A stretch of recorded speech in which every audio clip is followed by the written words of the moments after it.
Hey Janis, how you doing today? Can you hear me, Janis? Like, how's your day been so far? I can hear you, and my day's been Excellent. great because I'm in Miami Beach and the sun is shining, and so far all is well with the morning. How are Oh, you well, doing? that's great for you. That's great for you. It's freezing over here. It's freezing over here. So lucky you, lucky you. Yeah, yeah, yeah. Maybe I'll send some sunshine through the Oh, Ethernet or please something. do, please do. I could do some of that. I could do some of that. Yeah. So Okay. let the viewers know who you are, what you do, and why you do it, Janice. Okay. Oh, why I do it. That'll be a good one. Okay, so I'll give a quick introduction. I am a licensed marriage and family therapist. I'm a board certified sex therapist. I train sex therapists at the International Institute of Clinical Sexology, which has students from all around the world, the whole globe. I'm an award winning diabetes educator, and I'm the author of 8 books on diabetes related sexual complications.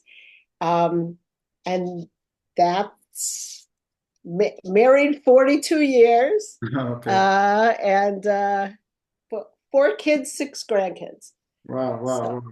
Yeah, so how did you get into the path of marriage therapy and sex therapy? What led you down that path, and what made you feel like this is what I want to do? And what was that journey like for you? well, it was an interesting journey. I had been a registered dietitian, I still am actually, for many years, and I started specializing in diabetes. So I one day was meeting with a gentleman to help him with his diet. And I walked out into the waiting area after, and I saw this woman sitting in the corner crying. And I went over to her. How can I help you? Who are you? What's going on? And she told me that I had been meeting with her husband.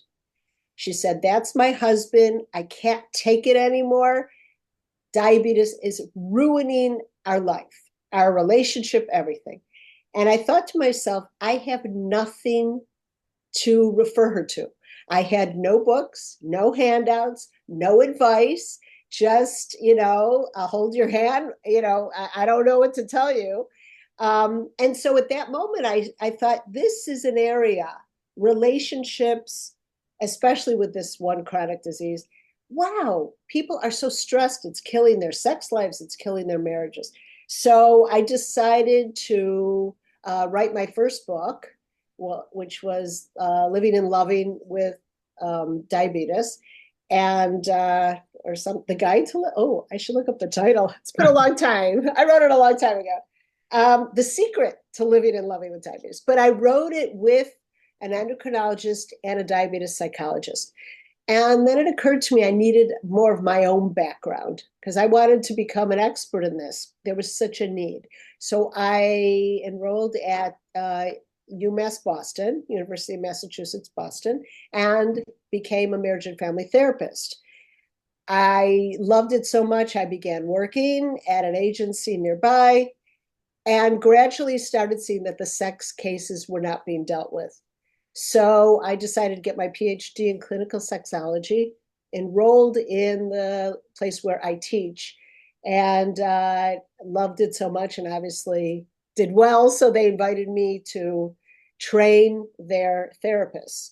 And that's kind of how I got there. And I've been dealing with that and writing books and articles, and I speak and all about it, mainly because there's an incredible need and there are very few people who have the comfort level who can just speak about it.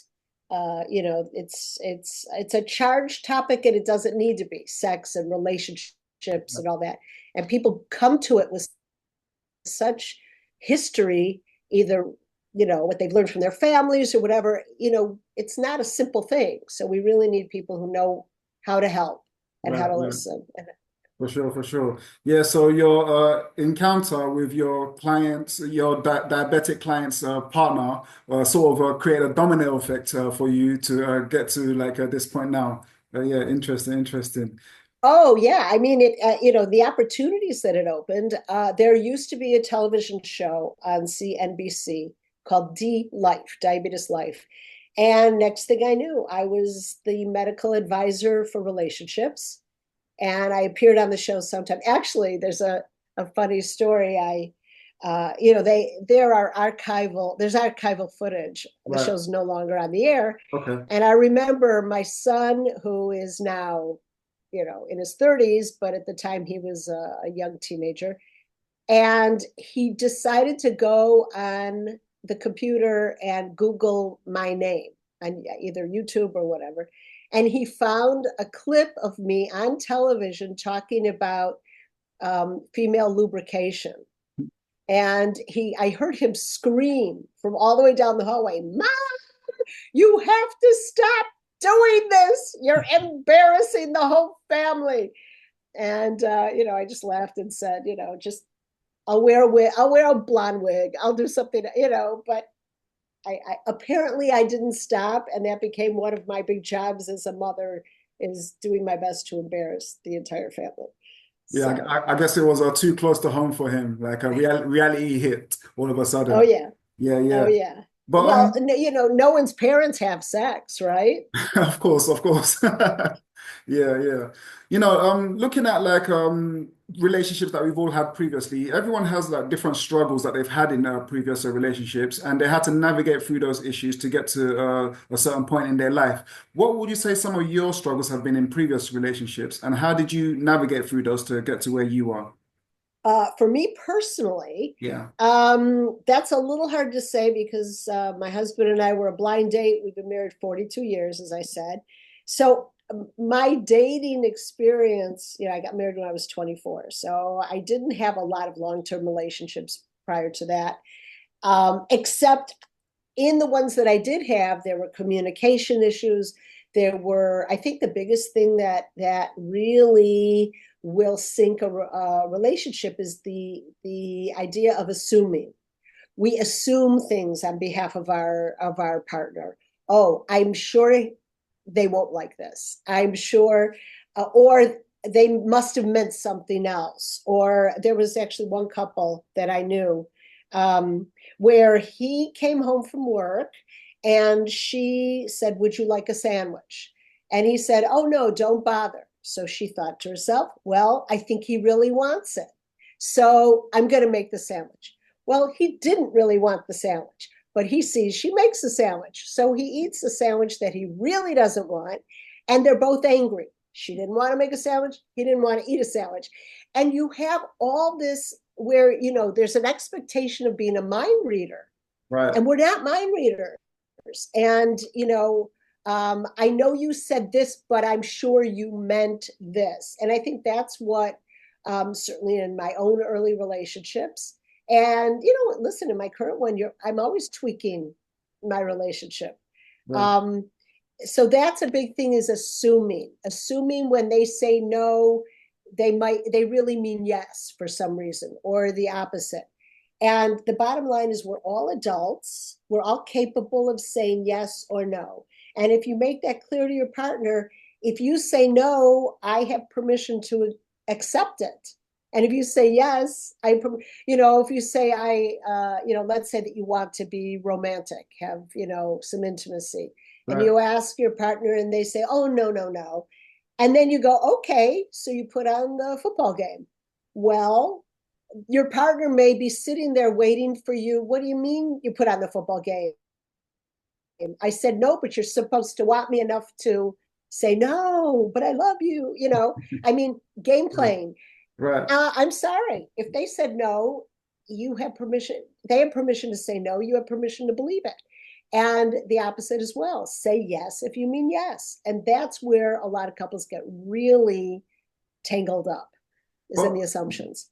Right, right. But looking at that gameplay that you're talking about, do you think it's like kind of innate, especially to women, to kind of want to play that little game just to see the kind of level of attraction, or to build some type of attraction, or like something that does something for them in their desire, that game helps them to get there? Do you think that's innate to women, and do you think it's necessary for them to play that game? Well, I don't know about it being innate, but I do think it's learned by Right, many women. Culturally, play hard to get. We have all these messages. If he really cares, there's um, the whole notion of, does he really want you? He's got to fight for you. And maybe, and so then the game playing starts. You sit around, what's the gift I'm going to get? Or hang up, say no, and see if he tries harder. The problem with the game playing is that it takes you out of the world of intimacy. Intimacy is real connection. It's real understanding. It's a clarity of communication. And there are a lot of relationships that rely heavily on this game playing. And what happens is it gets really frustrating. It gets really old. You believe you can't satisfy your partner. Oh, shoot, she hated this. I thought she'd like it, and it really stops the closeness. And so it's a matter of saying, I don't want to do this anymore. But innate would be, is it in our species to play games? Right.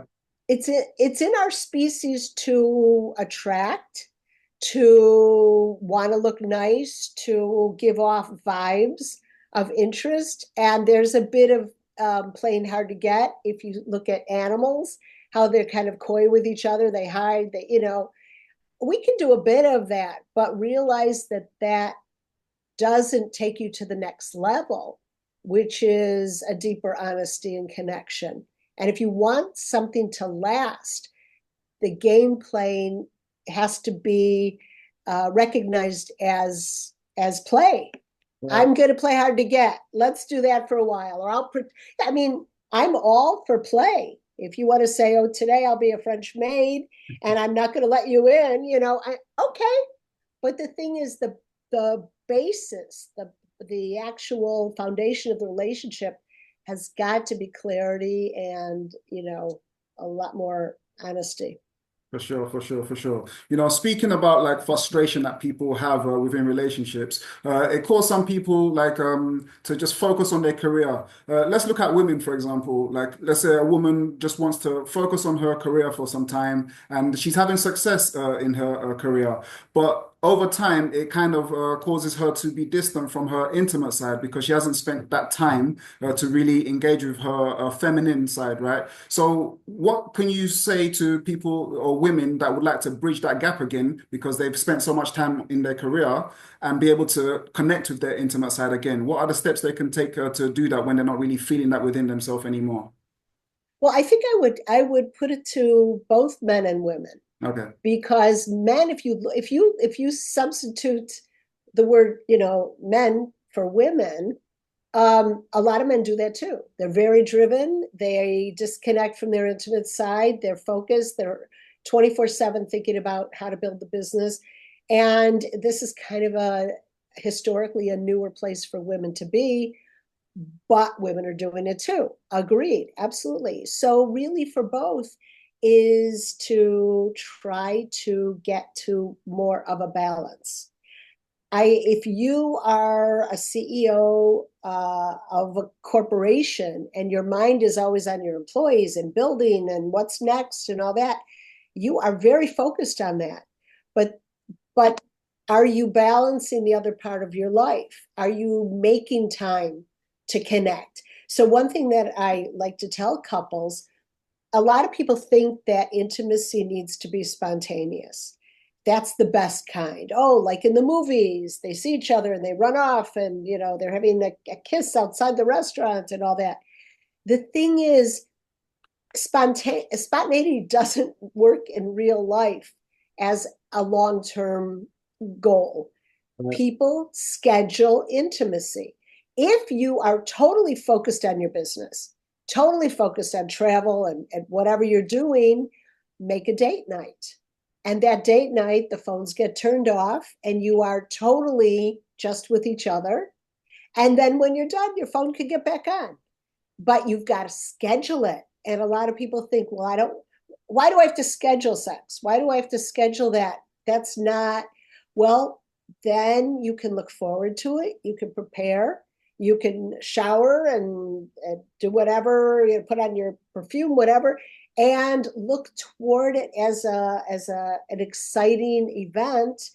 Put all of your energy into that moment so you're not distracted. And then, click back in. But scheduling is really important for many people for an enjoyable, healthy sex life. Right, right. So for people that like don't really like to schedule like that intimacy and would prefer spontaneity, do you think they can schedule spontaneity? Like not necessarily like they know what they're gonna do at that time, but they just schedule a time to be spontaneous at that time. Do you think that's something that could work for them? I think so. I know it sounds kind of odd, Right. schedule spontaneity, like, but you can say, instead of saying 7 o'clock, you can say Sunday mornings are for us. Right. And then whatever happens on Sunday morning could be a bike ride. It could be a long time in bed together. It could be, the spontaneous part is that you don't know what you're going to do. Exactly. But Sunday mornings are precious and are reserved for us. Yeah. Um, the spontaneity gets a little bit more restrictive if you add children into the picture, because if they're awake, you don't necessarily have the opportunity to spend hours in the bedroom. So then it's scheduling is when do they sleep and all that. Okay. But I think broadening it, so you say Tuesday evening is ours, Sunday morning is ours, whatever it is. I think that's one way to bridge that. For sure, for sure, for sure. Now, like we all like go out all the time. We see different people that attract us, people that entice us, and things like that. So, in the context of human nature and the fact that we're attracted to different people all the time, what is your viewpoint on monogamy versus non-monogamy? Well, I think there's a place for both depending on who you are. In my relationship, which is monogamous, I always said to my husband, you can look all you want. I don't even care. You can even tell me about them, but you can look but not touch. That's our rule. I said, I don't care if he sees someone, a beautiful woman on the beach and he comes back and he, sometimes will incorporate that into our sex play. He'll tell me about her. And if that gets him excited, that gets me excited to see him excited. So I'm like, okay, I don't feel threatened. I don't, I see great looking guys. I'm, heterosexual. I see great looking guys. I'll come back and I'll say, this guy, oh my gosh. And we incorporate that into the fun we have. Now, if you don't want to be, if polygamy is not your thing, there's all different structures of relationships, and it all depends. Are you getting what it is that you want out of the relationship? Are you also giving?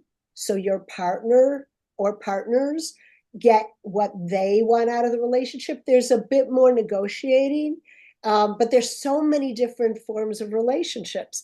So it's just a matter of our needs being met. Right, for sure, for sure. Now, some people they're in a relationship, maybe a monogamous relationship, but they are interested in non-monogamy. They'd like to open up the relationship, but they're worried, like if they communicate this with their partner, it's going to threaten their relationship. So they kind of suppress their desire in order not to affect their relationship. Do you think it's a good idea to suppress that desire, or is it something that they need to communicate with their partner, just so it's out on the table? And if so, how can they do that? Well, I think suppressing anything without, really giving a voice to it, putting it on the table, that creates tension, that creates resentment. If that's something, and there are a lot of couples who are exploring, there's kind of, there are relationships that are, like I said, all different.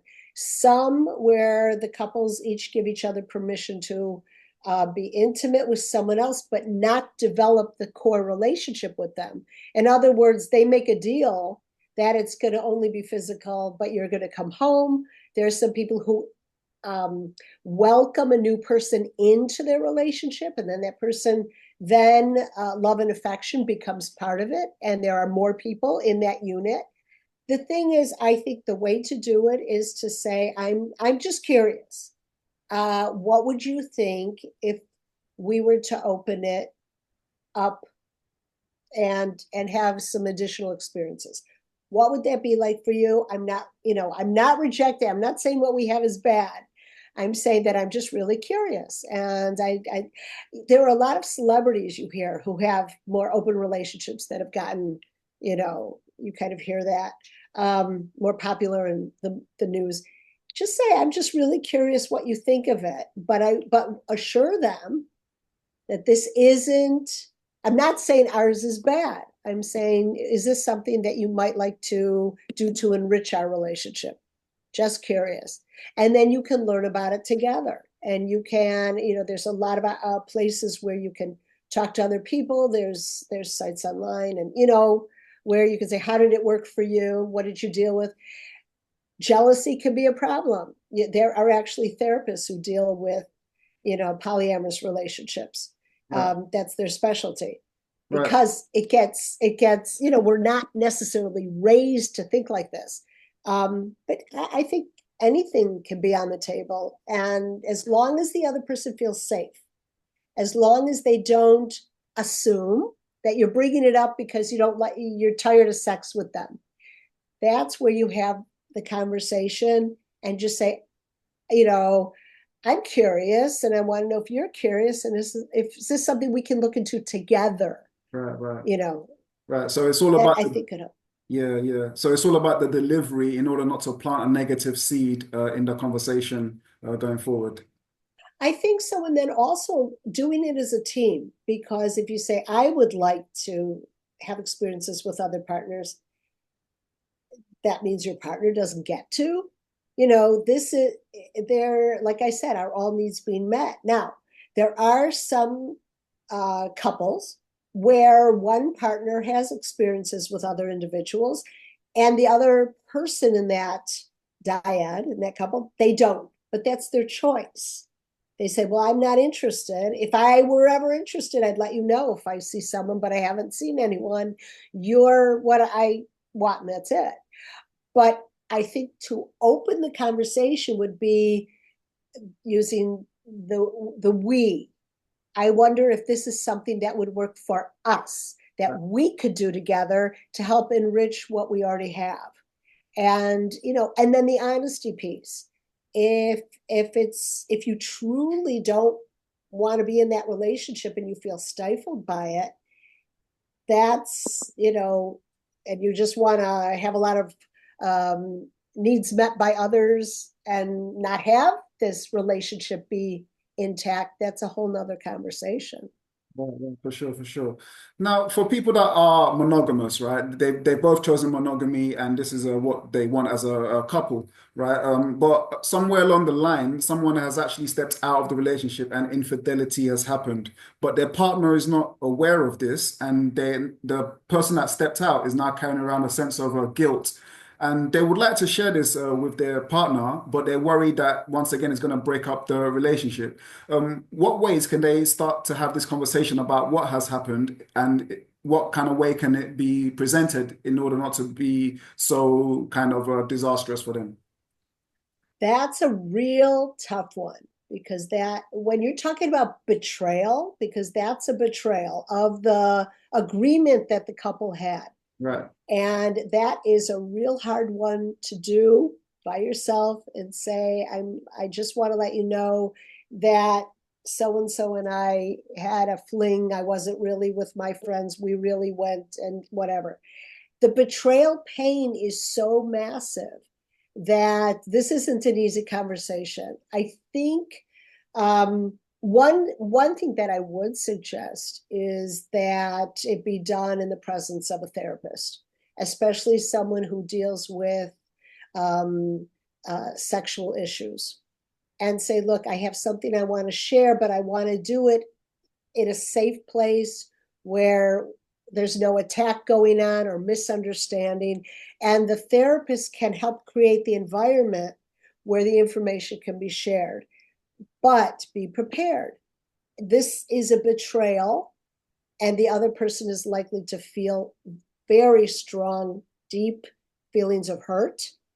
It is possible for a relationship to heal from that, but it takes a lot of work because the person, what you have done with your activity is you've just indicated that they're not able to trust you anymore.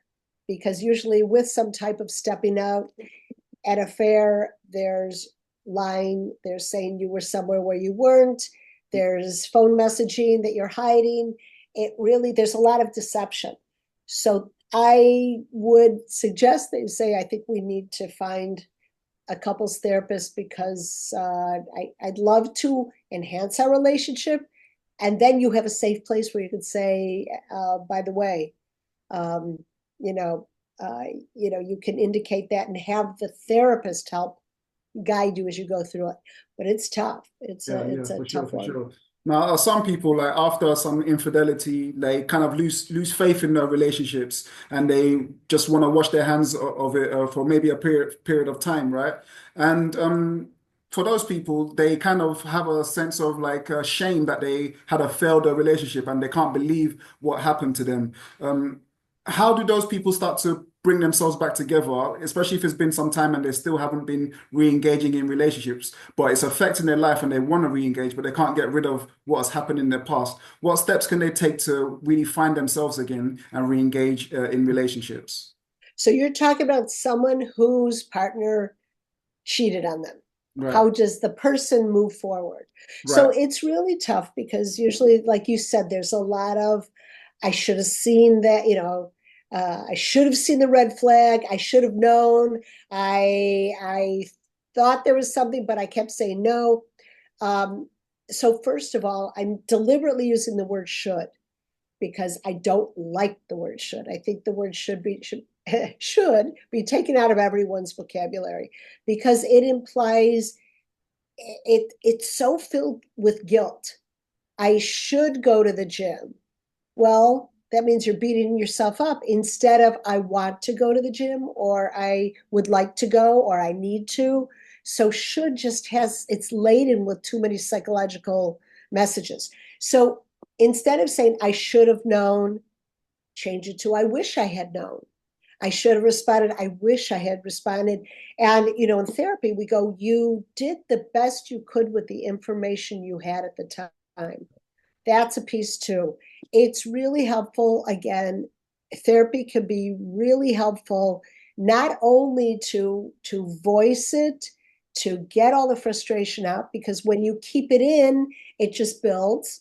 To really help you get your self-esteem back intact, to see what part, if any, did you play in the relationship getting to that point. It's possible that, like you said, spent too much time at work, they felt lonely, they felt neglected. When your partner tried to ask for more attention, you got on the phone. um, was that was there a piece that you played that contributed to undermine the relationship?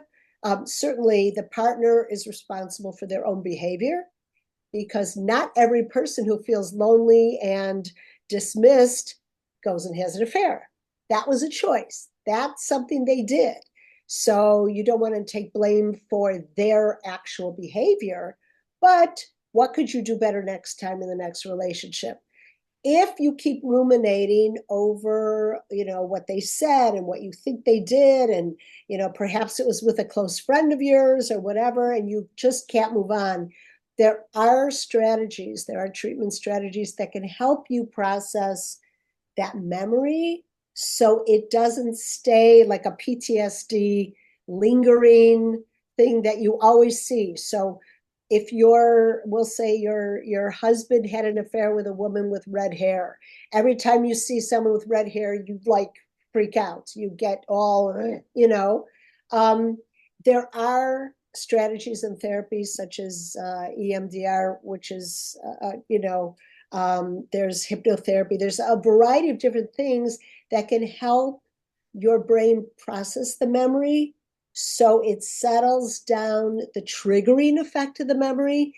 It doesn't erase it, it just makes it less triggering for you. So you remember it was there, but it doesn't, you don't have that live connection like it just happened. So in that case, therapy could be very helpful. excellent, excellent. Now, like for people that are embarking on a brand new relationship, there's a lot of chemistry at the beginning. There's a lot of butterflies that they're feeling to the point that they really want to kind of immerse themselves into this new relationship, right? So, how can people immerse themselves in the relationship, but without necessarily losing their sense of self in the process, because some people tend to lose their sense of self in that process. How can they do that without losing their sense of self? Well, first of all, there's a name for that. Do you know what it's called? What is that? Let me know. Okay, limerence. Have you heard that term? So limerence is that almost obsessive excitement and a series of emotions that happen when you're falling in love, that you're like, oh my gosh. Oh, and you can lose yourself in it. You can get really swept up, and it feels, a lot of times it feels amazing, but it's this, like you said, it's that overwhelming feeling of falling in love, and it's fun and it's great. The thing is, it doesn't last. For some people, it could last just for a few months. Other people, it could last for a year, but it doesn't last. It's not a permanent feeling. And that's why they say when you're in limerence, don't do anything, don't take serious steps. For example, you hear about, celebrities that after 3 days run off to Vegas and get married, and then now we know their lawyers have been fighting for years because of the mistake. Well, the mistake happened because of the limerence. It's interesting. I'm going to show you my little tool here. Here is your brain, right? And your brain stem.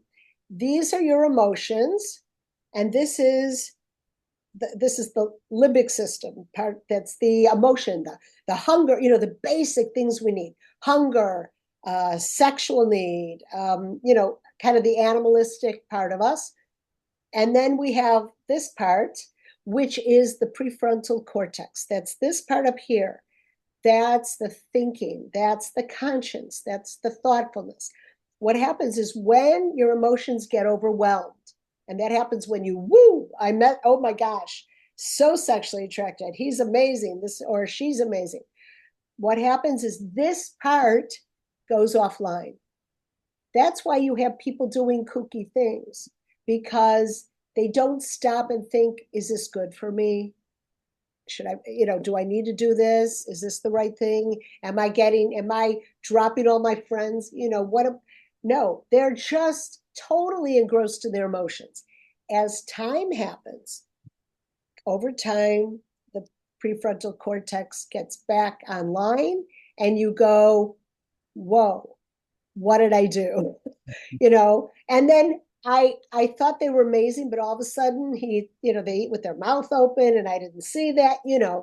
So the thing is, recognize that the initial thrill can be amazingly wonderful, but recognize that that's a unique state when your hormones are just exploding, and realize that, little by little, it's going to calm down. And like I said, don't make any rash decisions. Don't sell your business and jump overseas. And, all these things that you are likely to live to regret. Right. Take time and just say, okay, take time, enjoy it, but realize that this isn't the time to do anything rash. Excellent, excellent. Well, Janis, thank you so much for coming on. Thank you for everything that you've shared. Where could people find you, find out more about you, and find out more about what you do? Well, I do have a website, dearjanis.com, DearJanis.com. And like I said, I'm an instructor at the International Institute of Clinical Sexology. Excellent. So Yeah. yay, So, Kayo. and for the viewers, her website and her socials will be in the description, so you can contact her, Janis, and find out more about her. Once again, Janis, thank you so much for coming on. Any final words before we wrap up? Just be patient with yourself. We've all just gotten out of, well, not fully out of, COVID, etc., where everyone's nervous about socializing again and everything's a bit crazy. Everyone's struggling. Be patient with yourself. Take care of yourself. Be good to yourself, and listen to more of Kayo's podcast. Excellent, excellent. Thank you, Janis. Okay, thank you for having me.